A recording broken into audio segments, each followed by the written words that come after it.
Hello guys, in this video I am going to show you how to send a message on the Tumblr application.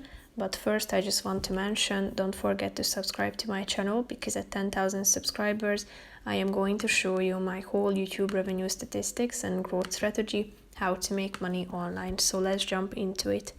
First of all, open the app on your phone. After that you should tap on this chat icon down below, which is the fourth option.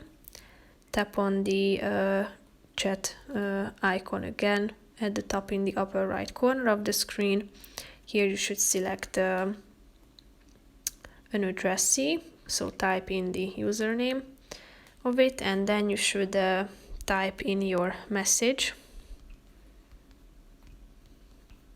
As you can see, you can insert GIFs and photos as well, so you can take a picture with your phone by tapping on the camera icon.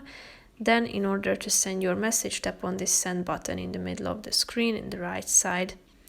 So here you can find your chat. As you can see, you can delete your conversation by tapping on this three dots icon in the upper right corner of the screen.